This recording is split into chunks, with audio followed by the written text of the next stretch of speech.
Selamat siang Bapak Ibu yang dikasihi Tuhan kita Yesus Kristus. Selamat datang dan selamat beribadah di gereja Tuhan. Sebelum kita memulai kebaktian pada siang hari ini, mari kita semua bersatukan hati kita sejenak di hadapan Tuhan. Kita mau bersaat teduh.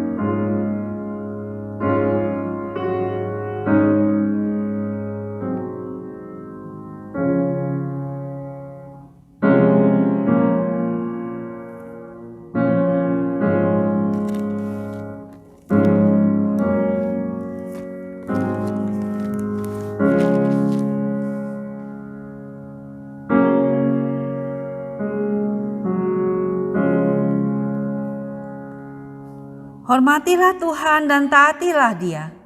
Marilah kita bersorak-sorai untuk Tuhan, bersorak-sorak bagi gunung batu keselamatan kita. Biarlah kita menghadap wajah-Nya dengan nyanyian syukur, bersorak-sorak baginya dengan nyanyian mazmur. Sebab Tuhan adalah Allah yang besar dan Raja yang besar, mengatasi segala Allah. Bagian-bagian bumi yang paling dalam ada di tangan-Nya.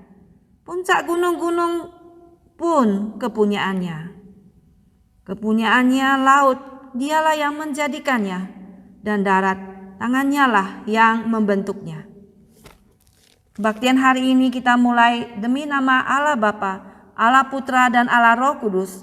Turunlah kiranya kasih dan damai sejahtera atas kita sekalian. Saudara sekalian, kita mengucap syukur kepada Tuhan. Kita akan memuji Tuhan hari Tuhan yang cerah ini.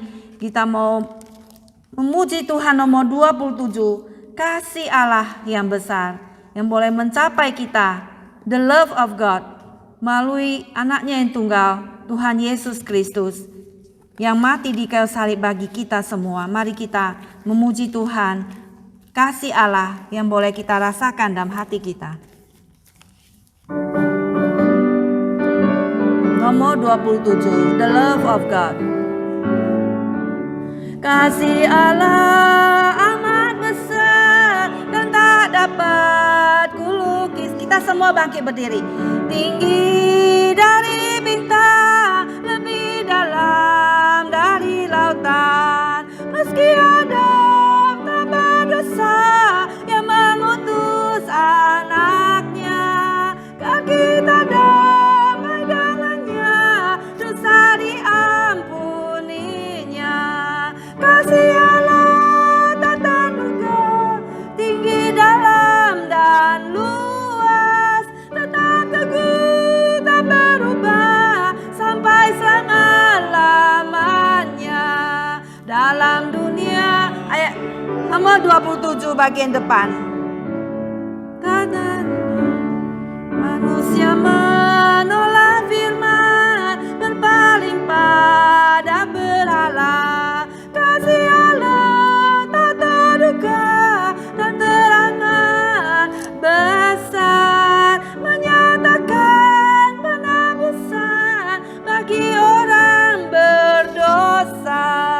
Kasih Allah tak terduga, tinggi dalam dan luas, tetap teguh tak berubah sampai selama-lamanya. Ketiga, dengan langit sebagai kertas, batang pohon sebagai pena, air laut sebagai dawat, tiap orang penulisnya tak mungkin akan menuliskan kasih Allah yang besar. Langit dari timur ke barat tak akan memuatnya.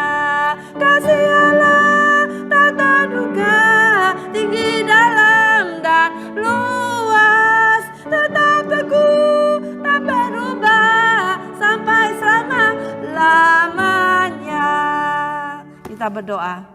Bapa Surgawi, terima kasih pada Engkau ya Tuhan, karena hari ini kami boleh datang ke tempat-Mu yang kudus Tuhan. Itu bukan karena jasa dan perbuatan kami, itu adalah anugerah-Mu Tuhan.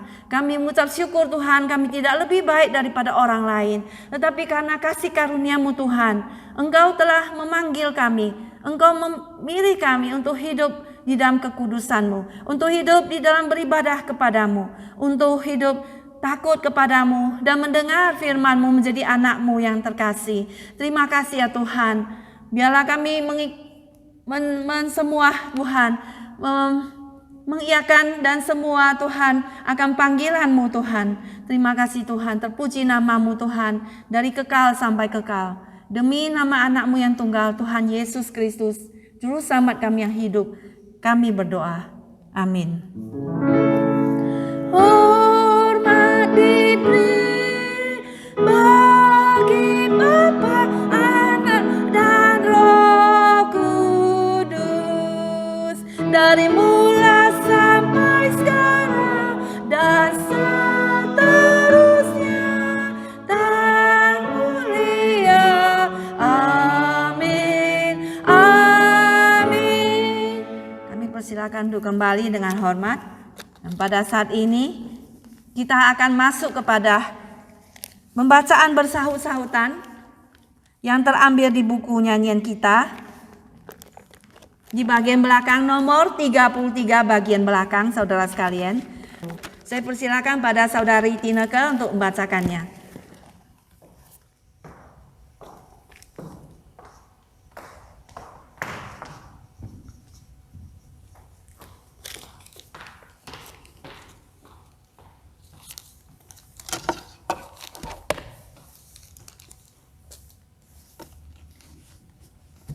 Menjadi murid Kristus.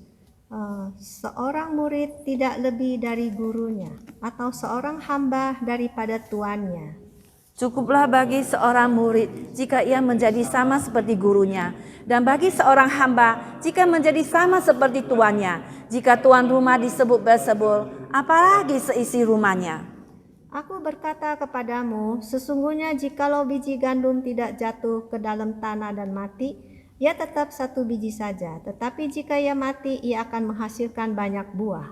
Barang siapa mencintai nyawanya, ia akan kehilangan nyawanya. Tapi barang siapa tidak mencintai nyawanya di dunia ini, ia akan memeliharanya untuk hidup yang kekal.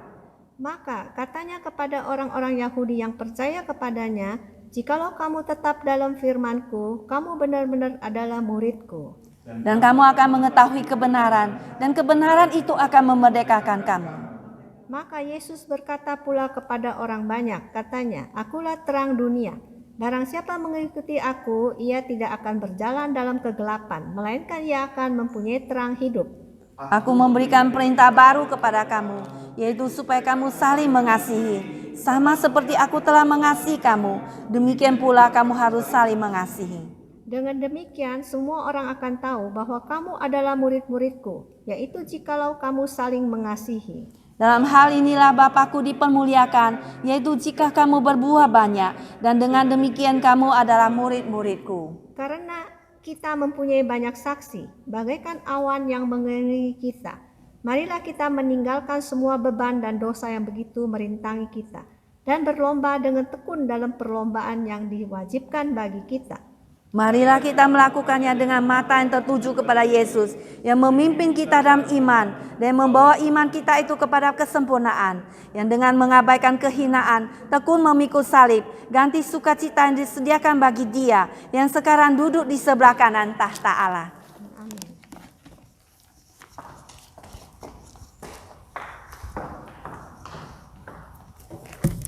Saudara sekalian, bersama dengan gereja segala abad dan tempat, kita akan bersama-sama sebelumnya memuji Tuhan ya. Nomor 199. Jaminan mulia. 199, jaminan mulia. Blessed assurance, Jesus is mine. Yesus adalah jaminan mulia kita. Dia adalah harta dari segala yang kita miliki. 199, jaminan mulia. Mari kita memuji Tuhan.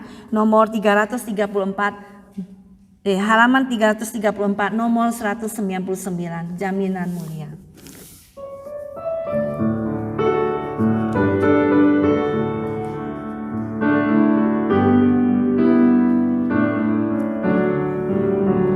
Jaminan mulia ku diberi karena Yesus milikku abadi. Aku warisnya, ku ditebus karena dibasuh darah kudus. Kami masyurkan, kami puji tentang Yesusku selamanya. Kami masyurkan, kami puji tentang Yesusku selamanya. Ayat kedua, aku mau taat sepenuhnya, suka surgawi turun melimpah, malaikat datang bawa berita kasih karunia dari Bapa. Kami masyurkan, kami puji tentang Yesusku selamanya. Kami masyurkan, kami puji tentang Yesusku selamanya. Ketiga, aku serahkan diri penuh di dalam Tuhan, hatiku penuh sambil menyongsong kembalinya. Ku diikuti anugerahnya. Kami masyurkan, kami puji tentang Yesusku selamanya. Kami masyurkan, kami puji tentang Yesusku selamanya. Puji Tuhan, Tuhan Yesus adalah patut kita puji selama-lamanya. Saat ini bersama dengan gereja segala abad dan tempat, mari kita mengikrarkan pengakuan iman rasuli kita yang terdapat di buku nyanyian 692 bagian belakang. Halaman 692, mari kita buka 692, kita bangkit berdiri. Halaman 692 bagian belakang. Pengakuan iman rasuli. Aku percaya kepada Allah, Bapa yang Maha Kuasa, kali langit dan bumi, dan kepada Yesus Kristus, anaknya yang tunggal, Tuhan kita, yang dikandung daripada Roh Kudus, lahir dari anak darah Maria, yang menderita sengsara di bawah pemerintahan Pontius Pilatus, disalibkan, mati dan dikuburkan, turun ke dalam kerajaan maut. Pada hari yang ketiga, bangkit pula dari antara orang mati, naik ke surga, duduk di sebelah kanan Allah, Bapa yang Maha Kuasa, dan dari sana ia akan datang untuk menghakimi orang yang hidup dan yang mati. Aku percaya kepada Roh Kudus, gereja yang kudus dan am, persekutuan orang kudus, pengampunan dosa, kebangkitan tubuh, dan hidup yang kekal. Amin.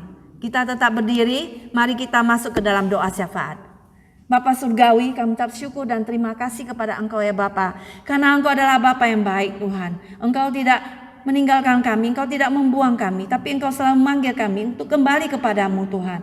Untuk kami tidak jatuh terus menerus dalam dosa, tapi Engkau mau pulihkan kami, mensucikan kami, membersihkan kami. Terima kasih Tuhan, kami menjadikan anak-Mu yang terkasih. Tuhan, biarlah Tuhan saat ini kami datang ke hadapan-Mu, kami membawa semua masalah dan mungkin ada beban Tuhan. Kami mohon Tuhan, biarlah Tuhan mengangkat semua beban kami dan Engkau meringankan kami Tuhan. Untuk kami boleh pulang dari tempat ini dengan tidak sia-sia. Untuk kami sekali lagi diperbaharui oleh Engkau Tuhan. Terima kasih Tuhan. Kami berdoa Tuhan untuk teman-teman yang sakit Tuhan. Untuk Kian Tuhan, jamak dan sembuhkan dia Tuhan Yesus. Untuk kakinya Tuhan, Engkau jangan membuang dia. Engkau jangan melupakan dia Tuhan. Biarlah Tuhan jamah-Mu Tuhan, Engkau terus menolong dia dan Tuhan Engkau lah yang memimpin dia. Kami juga berdoa Tuhan, teman-teman yang masih ada di Indonesia Tuhan, sertai perjalanan mereka agar mereka boleh tiba di sini dengan selamat. Dan juga Tuhan, teman yang mencari pekerjaan Tuhan, Kau tolong agar Tuhan Engkau sendirilah yang akan berbicara dan menolong mereka, karena Engkau tidak kurang, tangan-Mu tidak kurang panjang Tuhan untuk menolong mereka. Asal Tuhan kami setia dan kami Tuhan mendengar akan Engkau. Terima kasih Tuhan, berkatilah setiap kami yang hadir hari ini Tuhan. Dan kami berdoa ya Bapa, membawakan semua sakit penyakit kami Tuhan, Kau jamah dan sembuhkan kami Tuhan Yesus masing-masing Tuhan.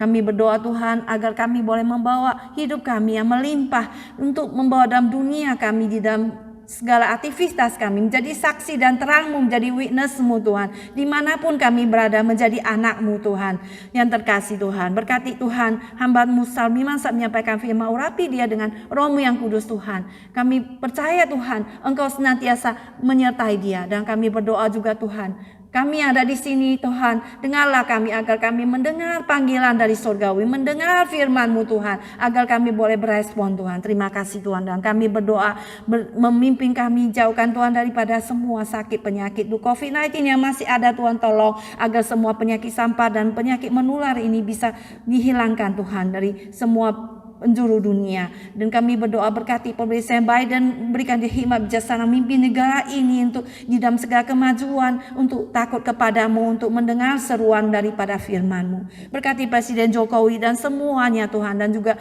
semua gereja-gereja di Indonesia. Berkati mereka menyampaikan firman-Mu dengan firman kebenaran daripada Engkau, dan mengubah hidup kami manusia Tuhan menjadi manusia yang seutuhnya yang mencintai Engkau. Terima kasih Tuhan, dan kami doakan doa ini dengan doa yang dialaskan oleh Tuhan Yesus kepada setiap kami.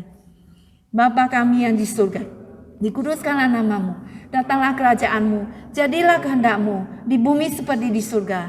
Berikanlah kami pada hari ini makanan kami secukupnya, dan ampunilah kami akan kesalahan kami, seperti kami juga ampuni orang yang bersalah kepada kami. Dan janganlah membawa kami ke dalam pencobaan, tetapi lepaskanlah kami daripada yang jahat. Karena Engkau yang punya kerajaan dan kuasa dan kemuliaan sampai selama-lamanya. Amin. Dipersilakan duduk kembali dengan hormat saudara sekalian. Saat ini saudara sekalian, kita juga akan mempersiapkan diri kita mendengar firman-Nya dengan menyanyikan lagu 235 saatnya. 235 saatnya. In His time.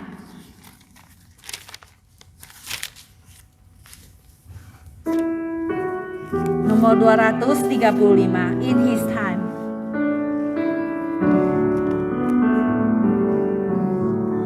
Saatnya, saatnya, Ia akan genapkan pada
saya persilakan kepada Pendeta Saud untuk menyampaikan firman Tuhan kepada setiap kita.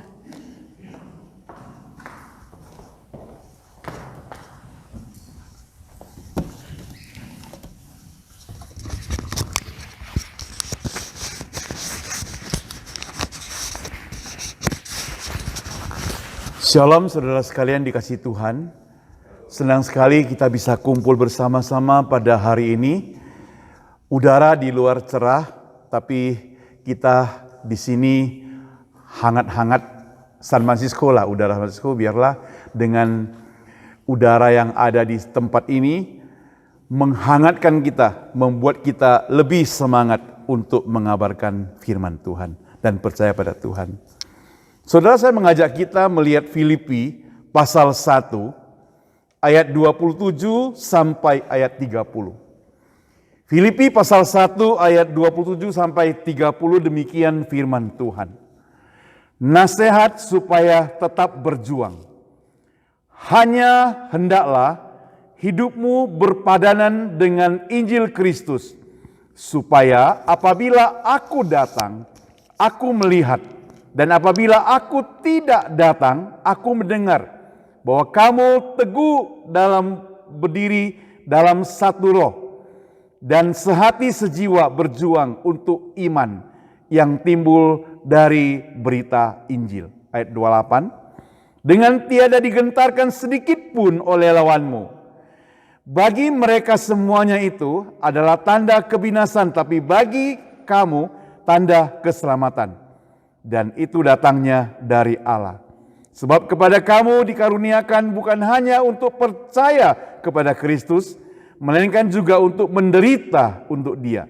Dalam pergumulan dan sama seperti yang dahulu kamu lihat padaku dan yang sekarang kamu dengar tentang aku. Kita berdoa. Bapa di surga, kami bersyukur untuk kehadiran kami di ruangan ini.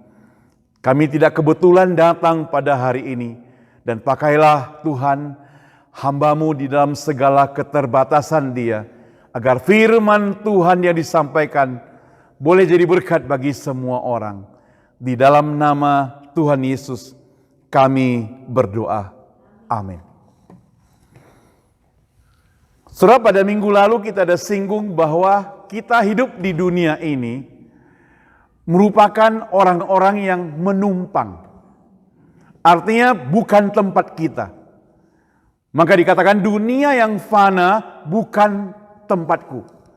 Hartaku di sana seberang langit biru. Jadi kalau kita menumpang itu berarti ada pemiliknya. Pemiliknya siapa? Pemiliknya itu adalah Allah. Allah sebagai pemilik, kita diberikan satu kesempatan untuk tinggal di tempat ini.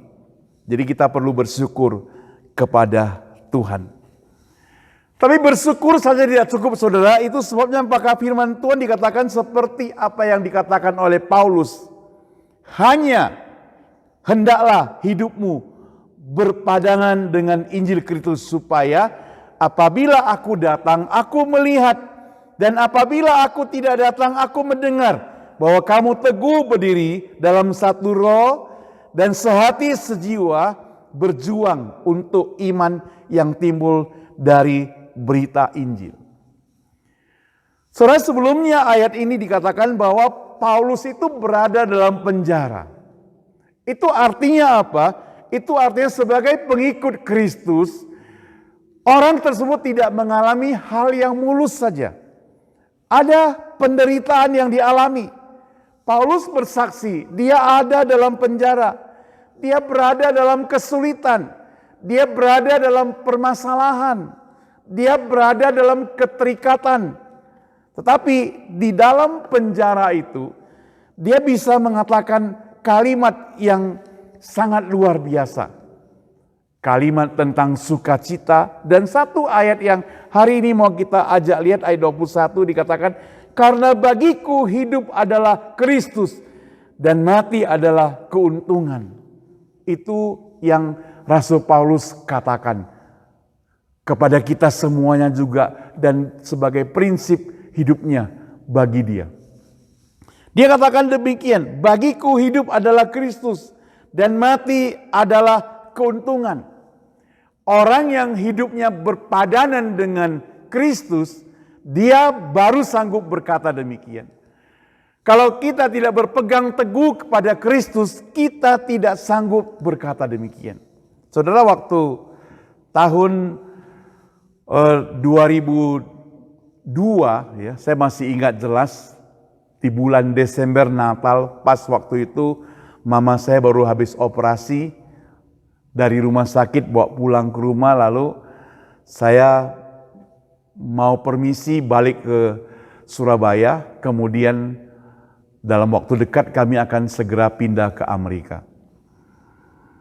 Di situ banyak sekali sanak famili yang ada di rumah, karena tahu kita mau pindah.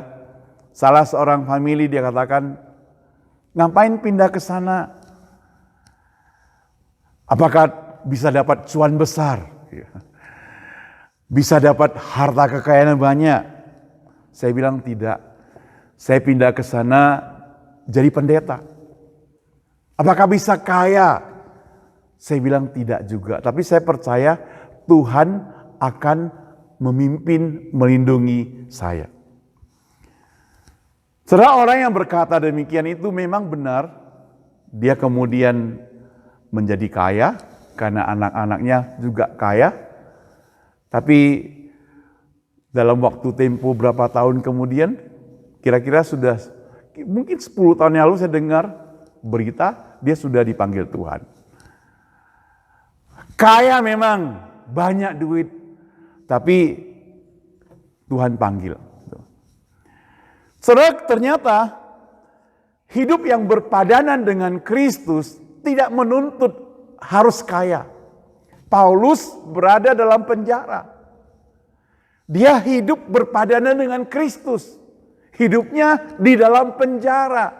Dia masih mau katakan demikian. Saudara bisa bayangkan, kalau hari ini saudara sebagai orang baru mendengar orang percaya ini berada dalam penjara, takut saudara mau jadi pengikut Tuhan. Tapi mengapa Paulus berani terus terang? Mengapa Paulus berani terus terang menjelaskan siapa dirinya waktu dia mengabarkan Injil? Dia tidak menutup-nutup dirinya. Saudara, hari ini ada orang banyak yang menutup-nutup dirinya. Saya pernah ditelepon salah satu bank di Indonesia, saya gak perlu sebutkan. Dia telepon pada saya, mungkin lihat melalui media sosial. Dia tanya, Bapak kenal orang ini gak? Dia tinggal ya di Bay Area.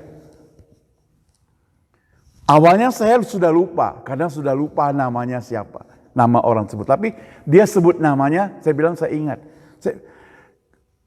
Tapi saya sudah lama gak ketemu, saya bilang demikian. Tapi kenal gak? Kenal katanya. Karena ada di Facebook, sama-sama friend ya.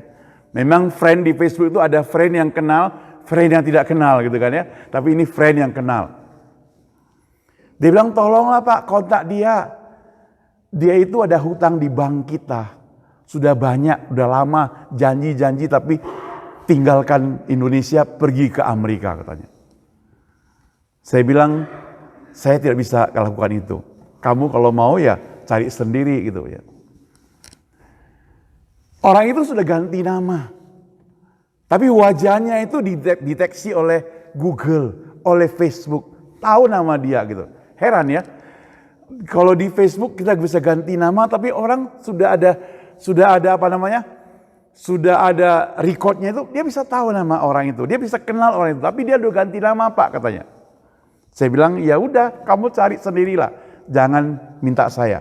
Saya gak ada hubungan-hubungan dengan mencari-cari uang ke dia gitu ya. Nah saudara, kalau orang yang biasa kita takut kalau orang kenal kan ya. Kalau ada, apalagi ada hutang. Dari Medan namanya Acong seperti aku. Datang sini namanya Sultan gitu. Sudah rubah namanya. Ingin supaya orang tidak kenal. Tetapi Paulus tidak demikian. Dia katakan, dulu saya ini pembunuh pengikut Kristus. Saya ini penjahat. Saya ini tidak percaya pada Tuhan. Saya benci pada orang Kristen. Saya juga pernah dipukul, pernah kesaksiannya. Dia pernah ditendang, pernah dipenjara dan sebagainya, pernah dicambuk. Semuanya dia ceritakan ke orang-orang yang dia kabarkan Injil. Nah saudara, kesaksiannya itu yang penuh dengan penderitaan tersebut, dengan tidak menutup dirinya, tapi dia tetap teguh, tetap setia kepada Tuhan. Itu sebabnya dia juga menuntut orang percaya demikian. Maka dia katakan, hanya hendaklah kamu berpadanan dengan Injil Kristus. Apabila aku datang melihat dan apabila aku datang mendengar bahwa kamu teguh berdiri dalam satu roh dan sehati sejiwa berjuang untuk iman yang timbul dari berita Injil. Untuk iman yang timbul dari berita Injil. Jadi dia mau dengar berita seperti itu. Dia akan merasa senang. Saudara, apakah kita menyenangkan hati Paulus saat ini? Bagaimana dengan iman kerohanian kita? Ketika kita ada kesulitan, mendengar orang sakit, orang setia kepada Tuhan tapi juga sakit, orang setia pada Tuhan juga menderita. Lalu bagaimana?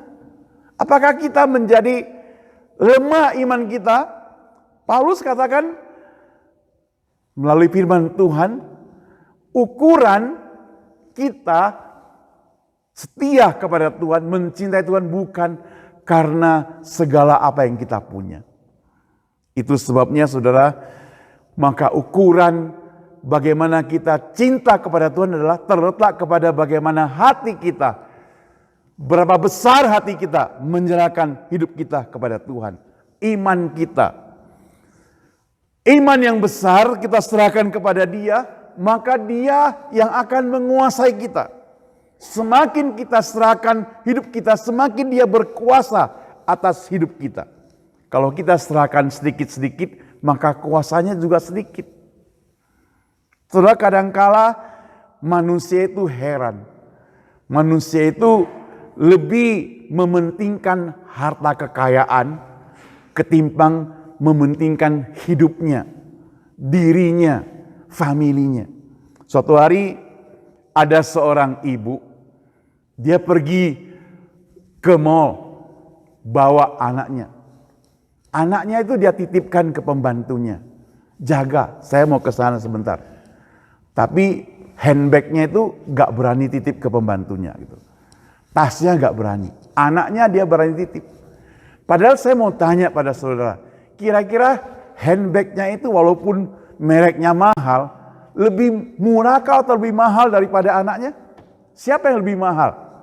Anaknya tentu lebih mahal kan, lebih berharga kan ya. Tapi dia rela titipkan anaknya, tapi gak rela titipkan handbagnya. Dia lebih mementingkan tasnya. Itu manusia saudara, heran. Lebih mementingkan hartanya ketimbang ada satu nyawa anaknya. Kita juga demikian saudara. Seringkali dalam kehidupan kita, kita begitu mementingkan harta kekayaan, lalu kita tidak mau menjaga kehidupan kita. Walaupun mungkin terancam, kita tidak mau menjaganya. Saudara yang dikasihi Tuhan, itu sebabnya Paulus menasihati kita. Bagaimana supaya kita tetap mempertahankan iman kepercayaan kita. Di ruangan ini kita random, umurnya masing-masing beda. Saya 17, saudara ada yang 18, ada yang mungkin sudah 50 dan sebagainya. Ada yang lebih senior lagi, seperti Om cukup senior. Jadi random kita masing-masing di sini. Pengalaman terhadap kasih Tuhan juga berbeda-beda. Tetapi saudara, yang pasti adalah kasih Tuhan itu tetap saudara. Seberapapun umur kita, kasih Tuhan itu tetap memelihara kita. tetap menjaga kita. Tetap. Soalnya kalau saya mau tilik perjalanan hidup kita, mengapa saya boleh dikatakan hidup itu menjadi satu anugerah Tuhan yang boleh dipakai oleh Tuhan? Saya masih ingat saudara, waktu SMA itu tahun 80-an ya. Ya, 70-an lah, 79 saya SMA. Waktu itu ke sekolah naik sepeda. Kita ada seberang jalan yang cukup lebar jalannya. Kalau di Medan namanya Jalan Sudirman. Cukup panjang, cukup luas. Jadi kalau kita mau cepat kita seberang itu perlu hati-hati. Dan di Medan itu terkenal kendaraannya itu gak mau berhenti, rame gitu. Dan klaksonnya itu bunyi selalu kalau saudara berani mogok begitu, mogok pun di klakson saudara. Jadi orang bingung, makanya orang heran di sini mau macet pun gak apa-apa gitu ya, gak ada suara klakson. Tapi di situ begitu macet klaksonnya juga bunyi. Dan ada satu, nggak tahu sekarang masih ada nggak, ada satu transportasi kecil namanya Sudako, Sumatera Transport namanya ya. Jadi waktu saya seberang tiba-tiba saya ditabrak dari belakang. Saya tahu tertidur di jalanan itu. Sepedanya juga terpelanting. Orang begitu bangun, orang sudah keliling. Di mana-mana sudah keliling. Saya ada yang bantu gitu. Dan sepeda dipinggirkan. Tapi saya tahu tertidur sebentar. Mungkin bahasanya adalah mungkin pingsan sebentar, saya gak tahu. Gitu. Akhirnya saya bisa jalankan sepedanya sampai ke sekolah. Lalu tetap duduk sekolah seperti biasanya, pulang tetap seperti biasanya naik sepeda. Lalu ketika saya duduk, saya renung-renungkan kembali hari ini gitu ya. Ternyata Tuhan itu begitu baik ya. Itu jalanan besar. Kalau saya bisa bayangkan jalanan yang banyak, mobilnya jalanan utama lah boleh dikatakan. Tapi Tuhan mengizinkan saya masih boleh bangkit berdiri, boleh sekolah, kemudian lanjutkan ke seminari, pelayanan hingga hari ini. Itu berarti Tuhan masih mau memakai kita. Nah saudara, dengan kepercayaan kita kepada Tuhan, kita sama-sama mau ngaku bahwa ini adalah kebesaran Tuhan. Yang Tuhan mau beri kesempatan kepada kita untuk di tempat yang sementara ini. Kalau sudah sedemikian rupa Tuhan itu mengasihi kita, masihkah kita mau goyah terhadap Tuhan? Gitu. Masihkah kita mau goyah terhadap Tuhan? Masihkah kita tidak percaya pada Dia? Maka nasihat oleh Rasul Paulus, mari tetap berjuang. Kita lanjutkan ayat 28 dikatakan, dengan tiada digentarkan oleh sedikit lawanmu. Bagi mereka semuanya itu tanda kebinasaan, dan bagi mereka semuanya itu bagi kamu itu tanda keselamatan. Tadi saya katakan bagi familiku yang tadi ngomong itu artinya tanda saya itu mengalami kesulitan karena pergi ke Amerika bukan mencari kekayaan, tapi bagi saya itu tanda kesukacitaan, tanda kebahagiaan. Dan saya ingin mentransformasikan kepada kita sekalian seperti Paulus katakan, inilah tanda keselamatan buat kita. Amin saudara. Inilah tanda kebahagiaan buat kita sekalian. Inilah tanda bahwasanya Tuhan memelihara kita. Mengapa bisa demikian saudara? Karena kita bukan berada pada pihak lawan. Kita berada pada pihak teman, sahabat. Yesus kita merupakan sahabat. Jadi kita bukan berada pada pihak lawan. Dia mengasihi kita. Tak pernah tinggalkan kita. Maka ada satu lagu di dalam buku nyanyian dikatakan, Yesuslah sahabatku. Dia menjagaku. Dia memeliharaku. Dia mengetahui tentang isi hatiku. Itu Yesus. Teman kita bisa tidak mengetahui isi hati kita. Teman kita bisa tidak mengetahui rahasia hidup kita karena kita tidak terbuka. Tetapi saudara, walaupun kita tidak terbuka kepada Tuhan Allah, Dia terbuka buat kita sekalian. Dia tahu siapa kita. Jadi Dia tahu Anda dan saya itu siapa. Kita tidak bisa bohong terhadap Dia. Mari kita perhatikan ayat yang ke-29. Sebab kepada kamu dikaruniakan bukan saja untuk percaya kepada Kristus, melainkan untuk menderita untuk Dia. Jadi sekali lagi, ayat ini jelas dikatakan. Paulus ingin mengingatkan kepada kita bahwa kita sebagai orang percaya bukan hanya percaya, tapi juga untuk menderita bagi Dia. Mengapa kita harus menderita bagi Kristus? Jawabannya paling sederhana adalah karena Kristus sudah terlebih dahulu menderita buat kita sekalian. Mengasihi Dia, kita membuat kita rela menderita. Saudara, seorang ibu, kalau dia mengasihi anaknya, dia rela berbuat apa saja buat anaknya. Saudara, sebagian pernah jadi ibu, pernah membesarkan anak. Kita rela lakukan apa saja buat anak kita, apalagi waktu anak kita sakit. Saya masih ingat ketika anak kita itu sedang sakit pilek misalnya. Kalau zaman dulu bisa mungkin ya, gak ada alat untuk sedot ingusnya. Ibu-ibu berani langsung pakai mulut, saudara. Mungkin pengalaman saudara juga demikian. Langsung sedot ingusnya itu, lalu kemudian buang. Zaman sekarang gak berani, ada COVID mungkin, batasi lagi gitu. Tapi saudara, ini bisa dipraktekkan. Mungkin orang tua kita pernah praktekkan seperti ini pada kita sekalian. Artinya apa? Ini baru hal yang kecil loh. Artinya apa? Artinya sebagai ibu yang mengasihi anaknya, dia rela lakukan apa saja untuk anaknya. Dia berani menggantikan. Dia berani pasang badan istilahnya. Jadi kalau hari ini Yesus menderita buat kita, artinya Dia pasang badan untuk kita. Kita yang salah, Dia pasang badan untuk kita. Dia yang mengaku kesalahan kita. Dia yang dihukum atas penderitaan Dia. Kita dihukum semestinya penderitaan kita. Itu yang dilakukan oleh Tuhan Yesus terhadap kita.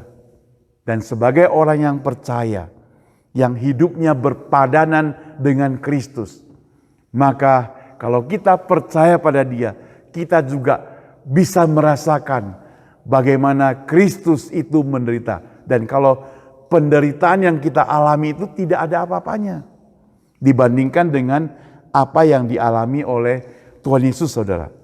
Maka di dalam ayat 30 sebagai penutup dikatakan, dalam pergumulan yang sama seperti yang dahulu kamu lihat padaku dan aku sekarang kamu dengar tentang aku. Jadi pergumulan yang sama seperti dahulu kamu lihat padaku, Paulus katakan, dan yang sekarang kamu dengar tentang aku. Itu yang Paulus berani share kepada kita sekalian. Saudara, hari ini bagaimana kita terus memperjuangkan iman kita, terus melangkah. Kita tidak mau langkah kita stop sampai di sini, bukan? Artinya kita tidak mau iman kita itu berhenti sampai di sini. Percaya kepada Tuhan harus percaya sampai akhir riwayat hidup kita. Melewati kesulitan, melewati penderitaan, melewati kesukaran sampai akhir. Karena apa, saudara? Karena kita tahu sandaran kita itu hanya kepada Tuhan. Tidak ada orang lain yang bisa kita sandar. Teman kita bisa? Tidak bisa, saudara. Karena teman itu juga banyak macam. Ada teman yang karena butuh. Jadi dia kalau butuh baru datang pada kita. Ada teman yang karena penting. Jadi karena dia merasa penting baru datang kepada kita. Ada teman yang cuek. Ada pada kita tapi cuek saja.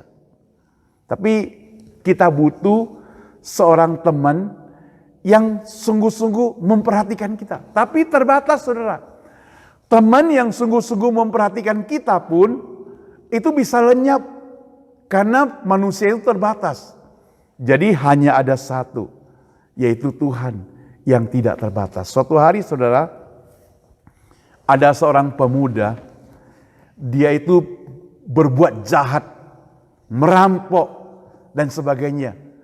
Sehingga dia perbuatannya tidak bisa diampuni.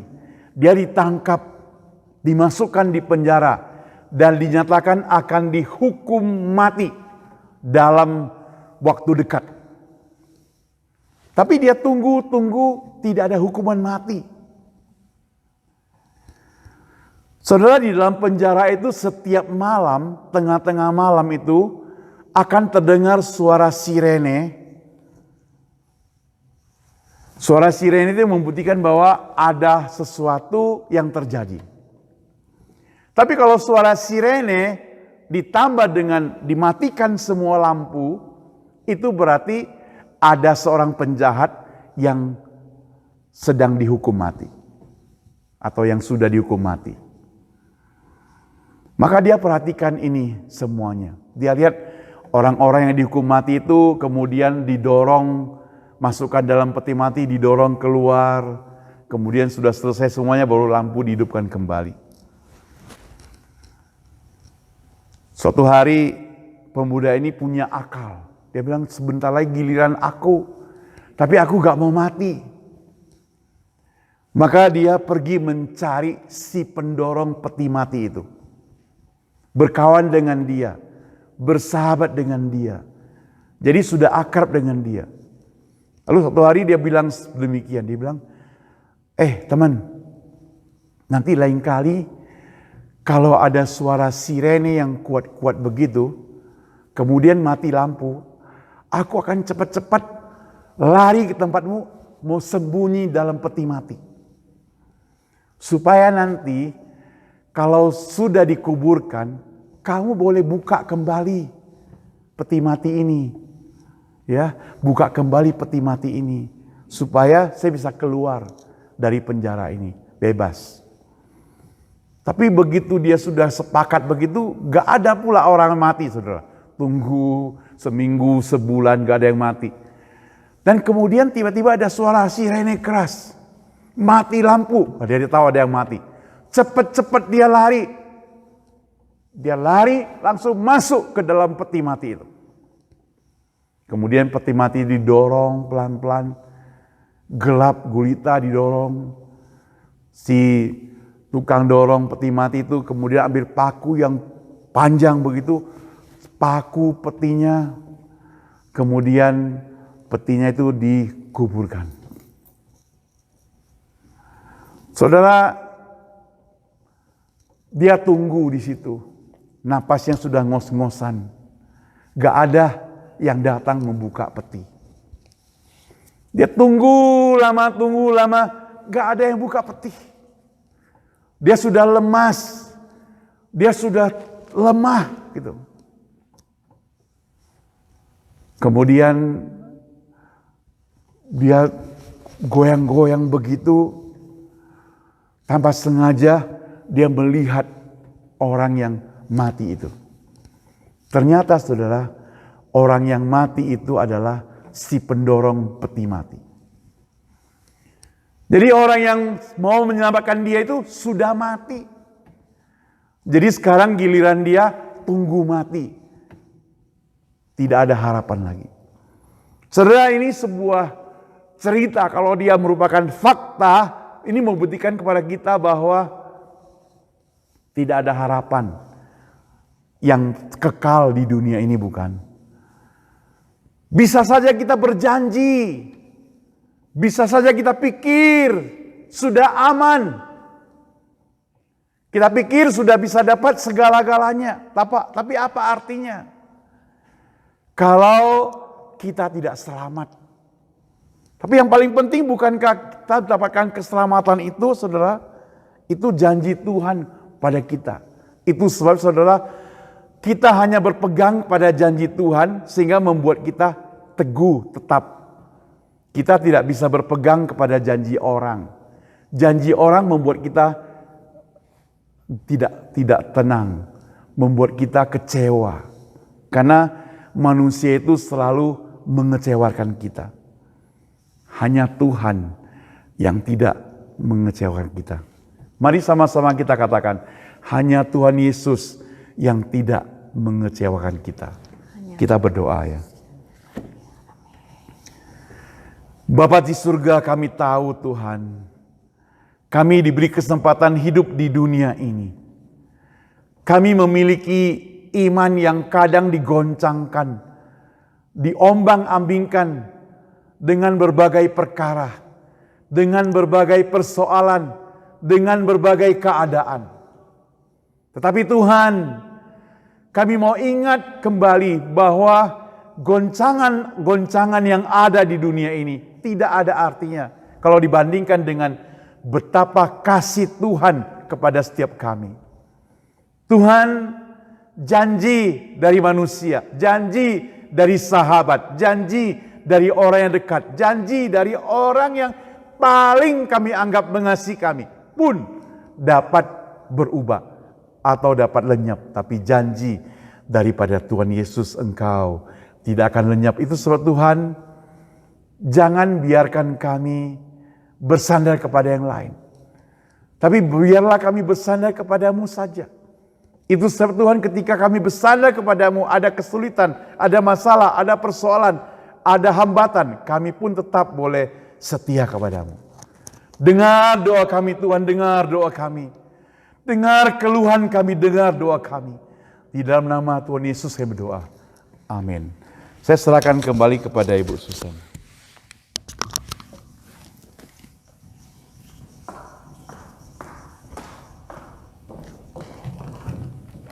Terima kasih kepada Pendeta Saud telah menyampaikan firman Tuhan pada setiap kita. Mari kita akan memberikan persembahan kepada Tuhan dengan menyanyikan lagu 382 Api Zaman. 382 Api Zaman, yaitu supaya kita mempersembahkan hidup kita kepada Tuhan yang tidak akan binasa selama-lamanya.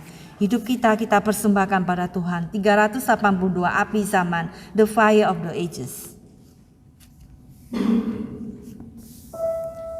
Persembahan akan dijalankan pada ayat kedua, dijalankan oleh saudari Diana. Ayat kedua lagu. Darah kaum martir yang belum kering, yang menyirami jalan salib. Rumah Allah yang telah senyap, hutannya telah gelap gulita. Persembahkanlah dirimu, senap tenangkan mudamu. Kobarkan api zaman, rela serahkan segenap hidup. Berperang bagi kerajaan surga, maju, maju.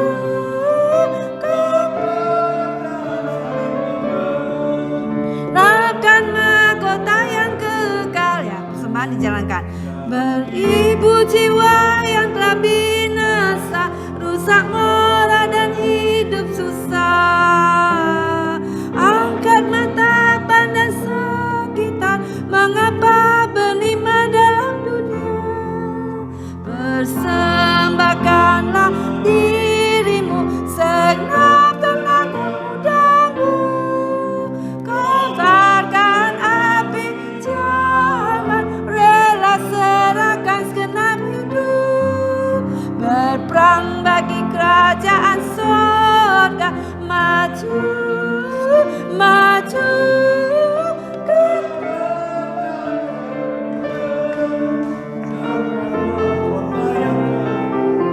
Ayat ketiga, kita bangkit berdiri.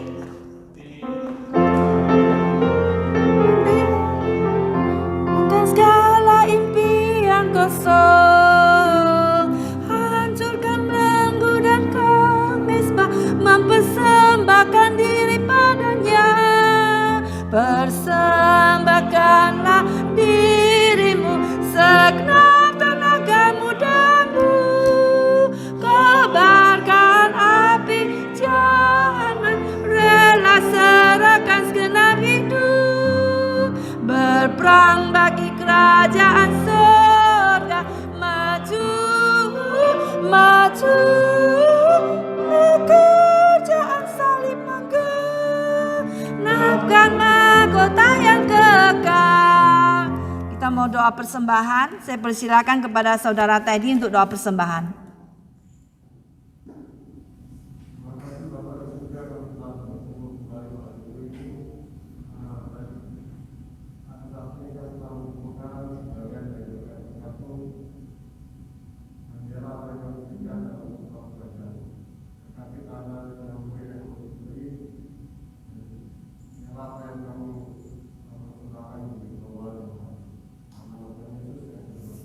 Ya, persilakan duduk kembali. Ada pengumuman dari Pendeta Saud.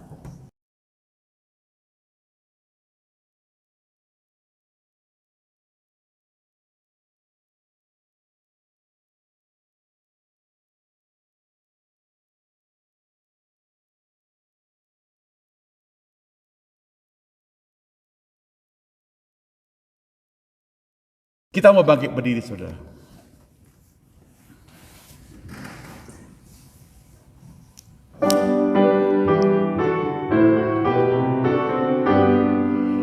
Puji Allah Bapa Putra, puji Allah Roh Kudus, ketiganya yang esa. Pohon selamat, sumber berkat. Amin. Jemaat sekalian yang mengasihi Tuhan, baik yang ada dalam ruangan gereja ini maupun teman-teman yang berada dalam rumah, terimalah berkat Tuhan. Kasih dari Allah Bapa, anugerah dan keselamatan dari Yesus Kristus, pertolongan dan penghiburan dari Roh Kudus menyertai kita sekalian hari ini, besok, dan sampai selama-lamanya. Amin. Amin. Amin. Amin. Amin. Dipersilakan duduk kembali.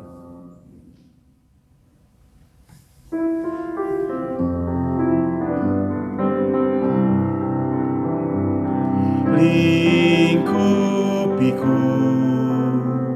dengan sayapmu, naungiku dengan kuasa-Mu. Di saat badai bergelora, ku akan terbang bersama-Mu. Bapa, Kau Raja atas semesta, ku tenang sebab Kau Allahku. Ku tenang sebab Kau Allahku.